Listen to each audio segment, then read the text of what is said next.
Hello students, मैं हूं आयुषी जैन। आपका बहुत बहुत बहुत स्वागत करती हूं। देखो बच्चों, पढ़ाई सभी बच्चे बहुत अच्छी तरीके से करते हैं, बहुत मेहनत से करते हैं। सब लोग पढ़ते हैं, अपना 100% हर एक बच्चा देता है। लेकिन फिर भी सब बच्चों को ये रहता है कि मैंने तो ये आंसर पूरा लिखा था, सब कुछ लिखा था, फिर भी मेरे मार्क्स अच्छे क्यों नहीं आए। तो बच्चों, ये बहुत इम्पॉर्टेंट है कि आप अपना जो आंसर प्रेजेंट कर रहे हैं, अपनी आंसर शीट जो आप प्रेजेंट कर रहे हैं, वो किस तरीके से कर रहे हैं। देखो, ये स्टार्ट करने से पहले सबसे पहले मैं आपको जो सीबीएसई ने टॉपर्स की जो आंसर शीट्स दी हुई है, हर सब्जेक्ट की दी हुई है, आप चाहें तो हर सब्जेक्ट की जो आंसर कॉपी है नीचे दिए गए डिस्क्रिप्शन से भी डाउनलोड कर सकते हैं। तो आज हम उन टॉपर्स की कॉपी देखते हैं और देखते हैं कि वो अपने आंसर किस तरह से प्रेजेंट करते हैं कि उनके 100 on 100 मार्क्स आ रहे हैं। हम भी ला सकते हैं और लेकर भी आएंगे। तो देखो, सबसे पहले अभी सैंपल के तौर पर हम ये मैथ्स की कॉपी देखते हैं। तो देखिए, इस मैथ्स की कॉपी अगर हम जो ये टॉपर स्टूडेंट है इसकी देखें तो देखिए इन्होंने कितने अच्छे से अपने आंसर्स को प्रेजेंट किया हुआ है। आप देख सकते हैं सेक्शन अलग से मेंशन किया हुआ है भाई। उसके अलावा आंसर, हर एक आंसर का भाई, क्वेश्चन नंबर 1 है तो 1, यहाँ पर 30 है भाई, इन्होंने उल्टा पेपर स्टार्ट किया है। आप चाहे जैसे पेपर स्टार्ट करें, लेकिन हर चीज बहुत क्लियरली लिखें। अगर आप यहाँ पे ध्यान से देखें तो देखिए रफ वर्क के लिए भी इन्होंने एक अलग कॉलम बनाया हुआ है। ये बहुत इंपॉर्टेंट चीज है। हम क्या करते हैं भाई, रफ वर्क है, कहीं थोड़ा साइड में कर लिया, इधर कर लिया, तो बेटा उससे आपकी कॉपी अनटाइडी लगती है। तो इसलिए अलग से एक कॉलम बना लीजिए। उसमें अगर आप रफ वर्क करेंगे तो देखिए उससे कितना फायदा है। अगर आप गलती, भाई कोई कैलकुलेशन में अगर मिस्टेक भी हो जाती है तो उसी वक्त हो सकता है आपको दिख भी जाए, तो उससे आपकी ये मिस्टेक भी कम हो सकती है। दूसरी चीज देखिए, यहां पर इन्होंने जो इनका फाइनल आंसर आया है उसको कैसे ब्लॉक में लिखा है, उसको बॉक्स कर दिया, तो उससे हाईलाइट हो रहा है कि हाँ भाई ये मेरा फाइनल आंसर है। तो ये तो सिर्फ हो गई मैथ्स की बात। आप चाहें तो बाकी सब्जेक्ट की कॉपी देखें।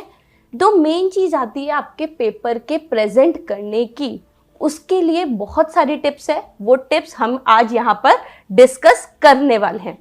उससे पहले मैं आपको बता दूं, देखिए ई सरल ये सब टिप्स देने में, ये सब करने में बच्चों को बहुत हेल्प करता है। और अगर आप भी चाहते हैं कि आपको भी ऐसी टिप्स मिलती रहे तो फटाफट से ई सरल ऐप को डाउनलोड कीजिए। साथ में अगर आपने अभी तक ई सरल के इस चैनल को सब्सक्राइब नहीं किया है तो सबसे पहले उसको सब्सक्राइब करिए और बेल आइकन को हिट करिए, ताकि जितने भी इंपॉर्टेंट नोटिफिकेशन आए वो आपको टाइम टू टाइम मिलते रहें। ठीक है, चलिए अब बात करते हैं इंपॉर्टेंट टिप्स की जो आपको याद रखने हैं अपने पेपर्स को लिखते समय। तो देखिए, स्टार्ट करते हैं सबसे पहली टिप की। सबसे पहली चीज जो आपको बहुत ध्यान में रखनी है वो ये है कि अपना सेक्शन नेम, भाई आपका हर एक पेपर डिफरेंट डिफरेंट सेक्शन में आता है। अगर साइंस की बात करें तो नए पैटर्न के अकॉर्डिंग अब 3 सेक्शन में डिवाइड हो गया है, section A B C. Maths की बात करें तो अब 4 सेक्शन में डिवाइड हो गया है, सेक्शन ए बी सी और डी। तो आप जिस भी सेक्शन का क्वेश्चन कर रहे हैं तो सेक्शन को अच्छे से मेंशन कीजिए। क्वेश्चन नंबर, किस क्वेश्चन नंबर का कर रहे हैं आप, वो देखो। ये बहुत बच्चों से गलती हो जाती है कि जल्दी जल्दी में वो अपना क्वेश्चन नंबर करेक्टली नहीं लिखते हैं। तो इस जो बहुत छोटी सी गलती है, लेकिन अगर आप थोड़ी सी सावधानी बरतेंगे तो आपका हर एक क्वेश्चन एकदम करेक्ट हो सकता है। और ये तो हम बिल्कुल अच्छे से जानते हैं कि जैसे ही हमारी कई सावधानी हटी, दुर्घटना घटने के तो बहुत बहुत बहुत चांसेस होते ही है। दूसरी चीज जो आपको याद रखनी है वो ये है कि आप जो अपने आंसर्स लिख रहे हैं ना, वो आंसर्स को पॉइंट्स में लिखिए।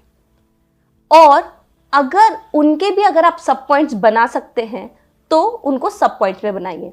अब आप सोच रहे होंगे सब पॉइंट्स को कैसे बनाएंगे, भाई पॉइंट्स लिख दिया हमने लेकिन उसको सब पॉइंट में कैसे बनाएं। देखो मैं आपको एग्जांपल देती हूँ।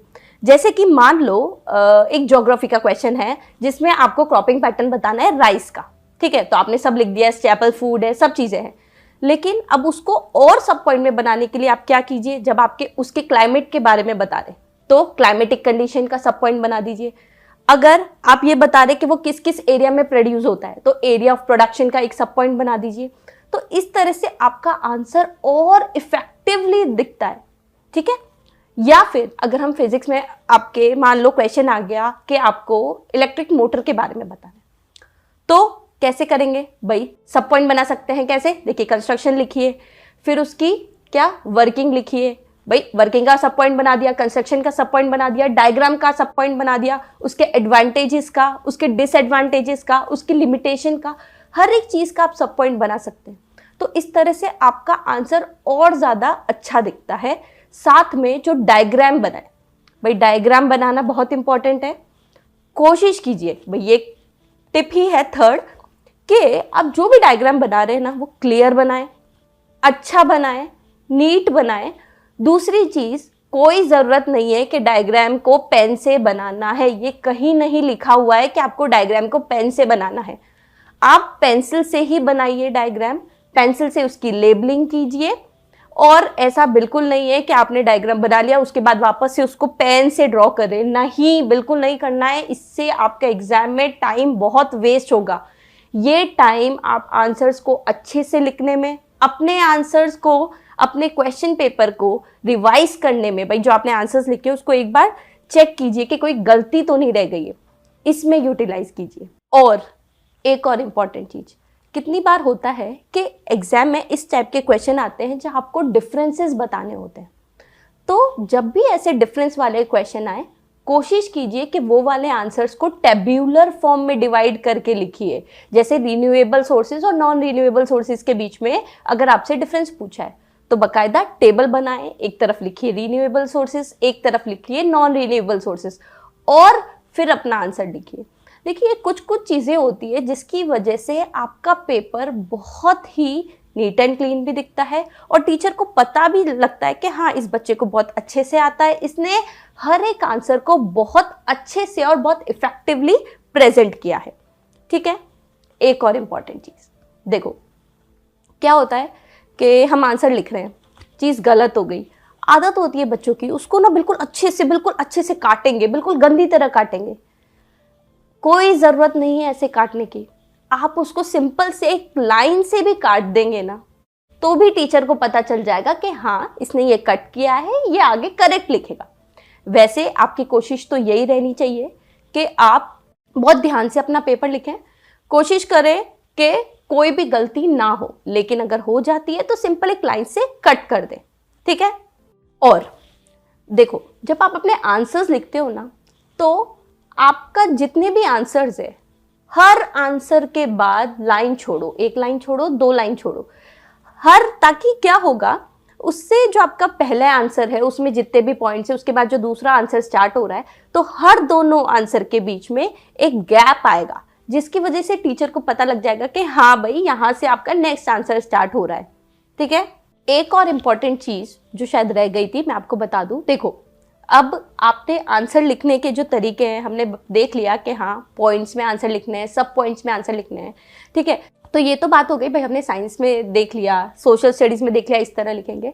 मैथ्स की अगर हम बात करें तो भाई आप सोच रहे होंगे मैम मैथ्स में तो कैसे सब पॉइंट बनाए, नहीं, मैथ्स में सब पॉइंट और पॉइंट नहीं बनाने, लेकिन अपने आंसर को प्रेजेंट करने का एक तरीका होना चाहिए। जैसे कि आप कैसे लिखो, सबसे पहले लिखो गिवन।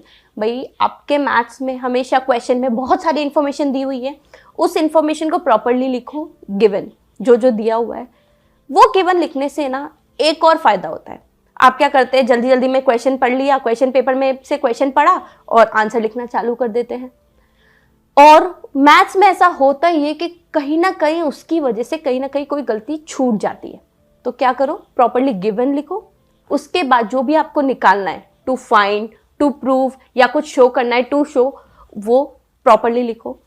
उसके बाद यूजिंग फॉर्मूला, यूजिंग थ्योरम, मतलब जो भी चीज आपके उस क्वेश्चन को सॉल्व करने में यूज हो रही है उसको अच्छे से मेंशन करो, ठीक है। फिर उसके बाद उसका सॉल्यूशन करो और एंड में क्वेश्चन का जो फाइनल आंसर है उसको बॉक्स में कर दो। उससे देखो कितना क्लियरली टीचर को दिखेगा कि हाँ इसने हर एक चीज लिखी और बच्चों बोर्ड्स में हर एक चीज़ के मार्क्स होते हैं, स्टेप बाय स्टेप मार्किंग बहुत होती है, जिससे आपको अगर क्वेश्चन का पूरा सोल्यूशन नहीं भी आता है तो भी ऐसा नहीं है कि आपको उसमें बिल्कुल भी मार्क्स नहीं मिलेंगे। ठीक है, तो आई होप आपको ये वीडियो अच्छा लगा। अगर अच्छा लगा है तो जैसा कि मैंने स्टार्टिंग में बोला था, आप मेरी बात जरूर मानेंगे। क्या करेंगे? ई सरल को सब्सक्राइब करेंगे, बेल आइकन को हिट करेंगे और साथ में अपने दोस्तों के साथ ये वीडियो जरूर जरूर जरूर शेयर करें ताकि उनको भी इस चीज में हेल्प हो सके। Okay students, thank you.